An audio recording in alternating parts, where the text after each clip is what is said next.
Bonjour à tous. C'est un redoutable défi que d'intervenir en dernière position. Ça me fait penser à notre dernière session. Il y a une dizaine de jours, c'était le vendredi, je devais intervenir aussi en dernier pour un objet que je voulais à tout prix faire passer. Ça concernait le congé adoption. Et j'ai dit aux parlementaires, je dois et je veux faire vite. Alors si vous soutenez ma proposition, eh bien, ça ira plus vite. Et puis ça marchait. Alors bien sûr, ce soir, je n'ai pas arraché un vote de votre part, mais si, ce n'est peut-être votre compréhension. Alors, 3 parties pour ma présentation. Tout d'abord, rapidement, mon parcours jusqu'à une certaine année dite différente, et puis ensuite le retour. Comme tout bon valaisan, je suis né dans un milieu catholique, j'ai des convictions religieuses qui assez rapidement se sont confrontées à ma vocation politique.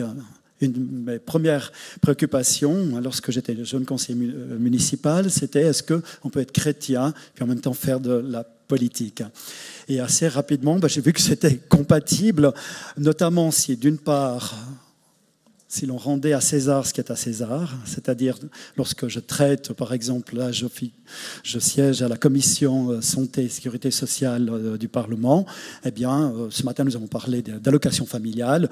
Je ne mêle pas religion et mes convictions avec ce que nous avons décidé ce matin, ça c'est bien clair. Par contre, mon fond chrétien me permet, alors parfois consciemment, parfois inconsciemment, eh bien, de m'orienter vers certaines décisions. La deuxième chose, eh bien, j'ai rapidement pris conscience que ce fond de valeurs chrétiennes dont je vous parle, eh bien, provenait aussi de lectures, d'influences, de discussions et d'échanges, et qui ont trait à la doctrine sociale de l'Église. Alors quelque chose qui paraît comme ça très compliqué, moi je le résume de manière très simple. Eh bien, lorsque je fais de la politique, j'estime qu'en premier lieu, il faut produire de la richesse, un peu comme les 10 talents, mais il ne faut pas oublier de la partager. Et ça, c'est la partie sociale. Et puis le troisième aspect, eh bien, c'est la recherche du bien commun. Alors là, c'est tout un programme, il est très compliqué. On a personne, le monopole du bien commun. Et lorsque j'étais président de commune, donc maintenant j'ai dû changer de statut politique, eh bien lorsque j'étais président de commune, parfois à 8h du matin sur un objet, eh bien j'avais l'avis d'un ingénieur, à 8h30 c'était l'assistance sociale, à 9h30 c'était l'avocat, à 11h eh bien c'était peut-être quelqu'un qui venait me montrer de point de vue comptable les conséquences de la décision que j'allais prendre. Puis à midi, je me disais, mais qu'est-ce que je fais avec tout ça? Alors si je dois rechercher le bien commun, j'essaie de faire la synthèse un petit peu de tous ces avis qui étaient contradictoires. Et pour moi, ça m'a guidé aussi dans mon activité politique, à savoir la recherche du bien commun, la recherche de la vérité. On ne la détient pas, elle nous est bien sûr insufflée, et puis il faut surtout bien tendre les oreilles. Jusqu'en 2016, tout s'était bien passé, avec également un mandat de vice-président de mon parti cantonal. Je m'étais présenté aux élections en 2015 sans trop grand espoir d'être élu. J'avais fini quand même comme premier des 20 ensuite, avec un excellent score. Et puis, voilà qu'au printemps 2016, lors d'une soirée, repas partagé avec l'un de mes cousins et prêtre, chanoine de l'abbaye de Saint-Maurice, Gilles Reduit, qui nous racontait ses différents voyages en Haïti, où régulièrement il y va pendant un mois pour travailler dans un dispensaire tenu par les sœurs de Mère Teresa en s'occupant des plus démunis. À la fin de l'une de ses présentations, comme ça, je ne sais pas ce qui m'a pris, mais sous forme de boutade, je lui ai dit « Et quand est-ce que tu nous prends avec toi ?» Donc j'étais avec mon épouse, nous sommes mariés, nous avons 4 enfants, nous sommes déjà grands-parents, nous avons 3 petits-enfants, et puis il me semblait que cette boutade, finalement, aurait pu aboutir à quelque chose. Oui, ça aboutit, puisque rapidement, il nous a dit écoutez, venez avec moi, je pars au mois de novembre donc pour un mois. Alors, bien sûr, on en est resté là. Le soir, avec mon épouse, je lui ai dit mais pourquoi pas? Pourquoi pas? On a passé quelques soirées à rediscuter de l'objet, et puis on s'est dit on y va. On y va, elle est enseignante. Moi, je suis dans le domaine de la formation. À ce moment-là, je dirigeais le lycée-collège des Creusets, donc avec des responsabilités importantes, 1200 étudiants, 120 professeurs. Et puis, je m'étais dit, mais oui, pourquoi pas tenter autre chose, essayer de mettre son temps à disposition, nos compétences limitées, mais aussi assurer de la présence auprès de ceux qui en ont le plus besoin. Et bien sûr, comme enseignant, vous ne pouvez pas simplement partir un mois comme ça durant l'année scolaire. Il vous faut prendre une année complète, une année sabbatique. Et lorsque nous avons retrouvé chez lui notre cousin, je lui ai dit « Ok, alors on va partir avec toi. » Puis il m'a dit « Oh, stop, stop. » On ne débarque pas comme ça à Haïti auprès des plus démunis. Haïti, c'est dans l'absolu, aujourd'hui encore malheureusement, le pays le plus pauvre au monde. Il vous faut vous préparer. Donc vous allez, moi je vous conseille de marcher. Vous partez les deux, vous marchez longuement, et puis comme ça vous vous dépouillez, puis vous serez prêts. Alors rapidement, le projet de Saint-Jacques-Compostelle est apparu dans notre esprit. On s'est dit, ok, on va marcher 2 mois depuis mon village, Saillon, jusqu'à Saint-Jacques-Compostelle, pour préparer ce voyage en Haïti. Restait la deuxième partie de l'année, où là, un autre ami qui était présent, c'est aussi un chanoine, le chanoine Guy Luisier, je dit, puis si vous ne savez pas que faire le reste de l'année, vous venez avec moi au Congo. Là-bas, j'ai sur ma colline un dispensaire et puis surtout des écoles que je suis en train de monter. Et donc, vous pourriez me donner un coup de main. Restez à trouver un petit délai à remplir. C'était janvier à mars, l'hiver. Et là, nous avons pris contact avec encore un ami aussi engagé en religion, le prieur de l'hospice de Grand Saint-Bernard, en lui disant, écoute, est-ce que tu aurais besoin d'un couple comme ça pour faire n'importe quoi, pour donner un coup de main? Et puis, le programme a été établi donc quasiment en une soirée. Les démarches administratives, ça a été très, très rapide. Et puis, nous voilà partis. Alors là, vous avez un dessin qui a été fait par l'une de nos filles, qui a repris durant notre absence la maison. Ça nous a arrangé, parce qu'on ne savait pas trop non plus comment s'y prendre. Et puis, nous voilà partis sur les chemins de Saint-Jacques. Donc ça, c'est la première étape. Qu'est-ce qu'on a appris sur ce chemin? Le dépouillement, bien sûr, à lâcher prise. On ne savait pas du tout le soir où est-ce qu'on allait atterrir, quelle rencontre on allait faire, si les mollets allaient tenir. Le premier jour, on a forcé un petit peu la dose, on a marché 44 km. Et puis mon épouse avait les mollets qui grossissaient à vue d'œil et ça nous créait quelques inquiétudes. Mais surtout, ce que l'on a appris, c'est entrer dans une démarche donc de lâcher prise. En fait, il y a une expression pour ceux qui connaissent le chemin de Saint-Jacques-Compostelle. Au début, on est randonneur et ensuite on devient pèlerin. Et je ne savais pas du tout ce que ça voulait dire concrètement. Mais assez rapidement, j'ai compris que le jour où finalement notre but premier, c'était plus seulement de visiter, de regarder, de passer par le plus beau village de France, mais d'accueillir tout ce qui s'offrait à nous en termes de paysage et aussi de rencontres, à partir de ce jour-là, on devient pèlerin. On devient pèlerin aussi le jour où on cesse d'exiger et de remercier. Remercier pour trouver un gîte, remercier finalement pour ce moment de réconciliation avec mon épouse, parce que vous imaginez 24 heures sur 24, c'est pas toujours évident. Là, c'est elle regarde le chemin parcouru avec une certaine fierté, mais parfois, moi j'étais 200 mètres devant ou 200 mètres derrière, et puis quand vous marchez comme ça pendant des heures, c'est long, jusqu'au moment de la réconciliation.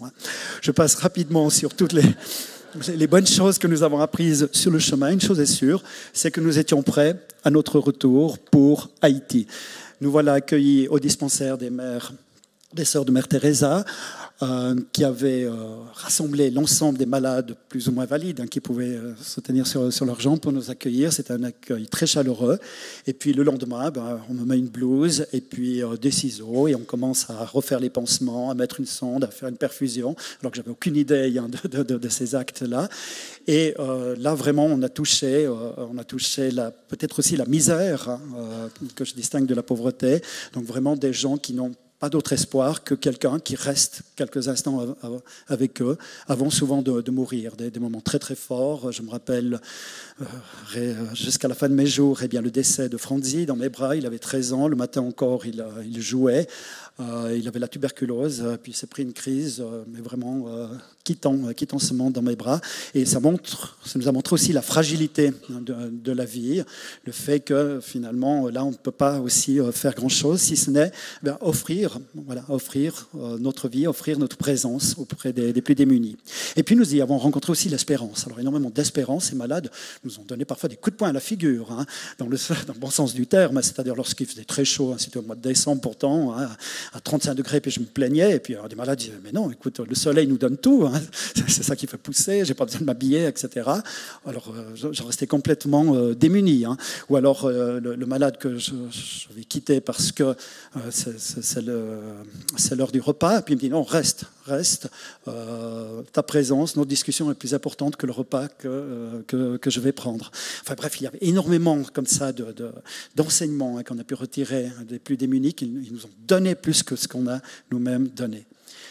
Troisième étape, eh bien, un contraste tout à fait différent. On passe de plus 35 à moins 20. Là, nous étions à l'hospice du Grand Saint-Bernard de janvier à avril, où là aussi on a mis nos faibles compétences à disposition, c'est-à-dire, pour donner l'exemple peut-être le plus concret, le prieur, lorsqu'il nous accueillait, s'est dit, ben voilà, ici c'est une maison où l'on accueille les gens, et le bon accueil, ça commence par des toilettes propres. Donc demain matin, vous allez commencer par ça, et puis ensuite par les chambres, etc.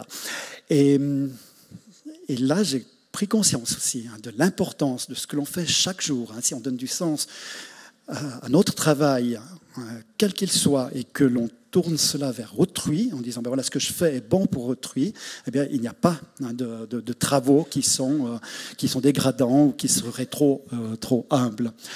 Bien sûr, alors dans cet hospice, souvent on faisait de l'écoute. Parfois des pèlerins étaient bloqués, ou des personnes qui venaient à l'hospice étaient bloquées pendant plusieurs jours en raison d'une météo désastreuse et aussi du danger d'avalanche. Et donc on passait de longues soirées aussi à écouter, à recevoir aussi des témoignages de gens qui sont aussi écorchés. Il n'y a pas besoin d'aller à Haïti finalement pour trouver des gens aussi qui sont en recherche peut-être de choses plus élevées. La fragilité de la vie, on l'a rencontrée là aussi. Quand je vous parle de danger d'avalanche, j'ai une longue formation aussi de montagne, de moniteur jeunesse et sport, d'expert aussi à l'armée. Et ce qui fait que très souvent, je m'assurais de la sécurité. Ça aussi, c'était un geste que je pouvais faire en faveur d'autrui. Et puis la quatrième étape, eh bien, c'est l'Afrique. Alors malheureusement pas chez mon ami Guy Luisier, puisque lui, nous étions censés le rejoindre dans le Kasaï, à Kananga.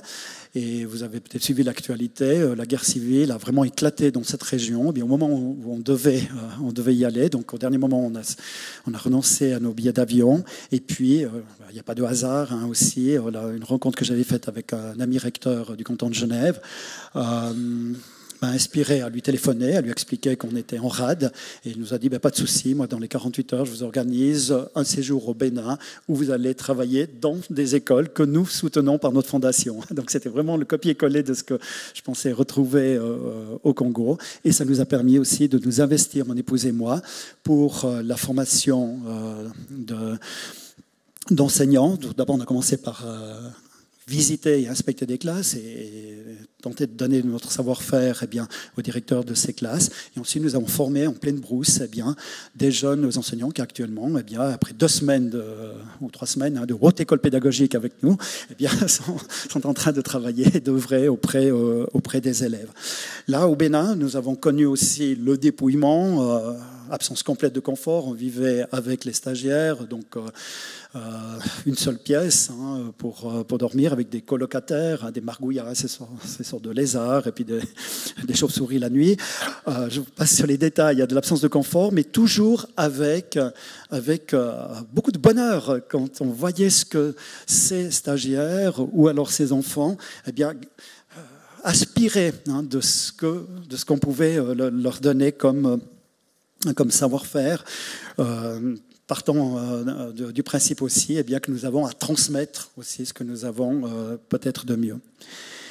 Et puis le retour. Alors le retour, pas facile, complètement déphasé. Je me rappelle d'une votation fédérale sur prévoyance 2020. Je me suis dit, non, mais on est complètement cassé en Suisse, on est en train de s'étriper pour une histoire de taux de conversion. Alors que là, nous avions parcouru une bonne partie du monde avec d'autres réalités, où la notion d'assurance, par exemple, de prévoyance vieillesse, bien sûr, n'existe pas. Et dans un premier temps, on a été tenté de repartir, en disant c'est plus facile de repartir que de rester ici chez nous. Puis finalement, on s'est dit non, on tient le coup, on va essayer de garder l'état d'esprit de ce que nous avions glané durant notre voyage. Alors par des petits signes déjà, on a renoncé à notre deuxième voiture, ce qui était bien parce que comme ça on devait s'organiser aussi dans notre timing. Et puis en même temps, eh bien, discuter, échanger. Nous avons pris beaucoup plus de temps pour des rencontres. J'ai démissionné de mon poste de recteur, qui m'avait été mis au chaud. C'était une année sabbatique, en disant non, maintenant je veux un autre engagement. Et avec mon épouse, nous étions en train de réfléchir à un engagement de type social et humanitaire ici en Suisse, avec déjà des démarches passablement avancées. Dans l'intervalle, on a profité aussi des notes que nous avions prises durant notre voyage pour écrire ce livre. Et au moment où je lâche complètement prise, c'est-à-dire la direction de mon collège, également j'ai démissionné de mon poste de vice-président du parti cantonal, un congrès où j'ai fait en quelque sorte mes adieux, un petit peu mon petit discours testamentaire, en disant voilà, maintenant je m'oriente vers autre chose. Nous avons déposé le manuscrit auprès de l'éditeur.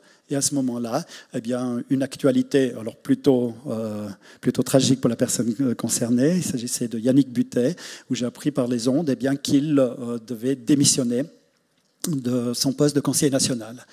Et puis au début, je n'ai pas réagi. Puis tout d'un coup, je me suis dit, mais je suis le premier David ensuite. Donc c'est moi qui vais devoir le remplacer à Berne. La décision s'est prise quand même avec un certain recul, avec mon épouse, avec mes enfants. On a pris à peu près une semaine. Il y avait les médias qui bousculaient, etc. J'ai dû leur donner un délai, embargo jusqu'à jeudi. C'était juste avant la fête de Noël à 10h. Là, vous saurez si effectivement j'accepte cette fonction ou pas. Et puis, après plusieurs discussions en famille, il y a quand même une phrase qui m'est revenue et qui n'est pas de moi, elle est d'Alexandre Jolien, que vous connaissez, le philosophe, qui disait « Il faut savoir lâcher prise, même le lâcher prise ». Et ça m'a fait tilt. Je me suis dit, voilà, si pendant une année, nous avons lâché prise, il faut aussi savoir lâcher prise celui-là. C'est-à-dire, on voulait prendre un engagement, on organisait, là de nouveau, avec passion, notre avenir. Et puis voilà que tout d'un coup, eh bien, c'est la réalité qui me rattrape. Et puis, il faut que je siège à Berne. Et depuis maintenant une année, je suis engagé à fond. Bien sûr, j'essaie de garder un peu tous ces outils que j'ai pu glaner, ou plutôt qui m'a été soufflé durant cette année différente, notamment avec un certain recul, avec aussi la volonté d'aller vers les autres et de trouver des solutions avec les autres. Vous savez que la politique, c'est toujours des compromis, mais ce n'est pas des compromis théoriques, ce sont des personnes qu'il faut convaincre pour qu'on soit soutenu, et à l'inverse, eh bien, nous allons les soutenir aussi dans leurs projets. Et aussi, ce que j'ai essayé de garder, c'est une sorte de franc-parler dans la recherche, bien toujours modeste, de ce bien commun. Chaque fois, et encore ce matin, dans notre commission santé et sécurité sociale, je ne suis pas intervenu très souvent, mais les 3 ou 4 fois où je suis intervenu, c'était pour dire, non mais attendez, on a fait preuve de bon sens. La tactique politique, c'est une chose, mais là, j'estime que dans le domaine des allocations familiales, on ne peut pas se permettre de gna. Et ce n'est pas du tout dans une attention moralisatrice, loin de là, mais c'est avec la conviction qu'à un moment donné, on doit dire les choses dans le respect, et puis ensuite, ça va fonctionner ou ça ne fonctionne pas. Pour le moment, pour moi, ça fonctionne plutôt bien, avec beaucoup non seulement de passion, mais aussi certaines réussites. Comme se voit arraché sur le congé d'adoption que je vous ai cité tout à l'heure. Alors, que retenir peut-être de tout cela, de tout ce parcours? En ce qui me concerne, bien, d'une part, j'essaye de me fier le plus possible à des valeurs qui sont permanentes. Vous en avez deviné le fond, ce sont des valeurs chrétiennes. Ensuite, c'est de dire les choses, c'est de toujours exprimer ce qui pourrait nous amener dans un sens de bien commun. Et puis enfin, la dernière résolution, et là j'ai pour le moment pas trop besoin de me forcer, c'est la prière. C'est la prière, la confiance, le fait que l'on ne maîtrise pas tout, que parfois je me dis, voilà, ça doit se passer comme ça doit se passer, et c'est pas moi qui ai en prise là-dessus, et je me fie finalement à ce que celui qui peut tout a aussi montré comme voie. Voilà, je vous remercie.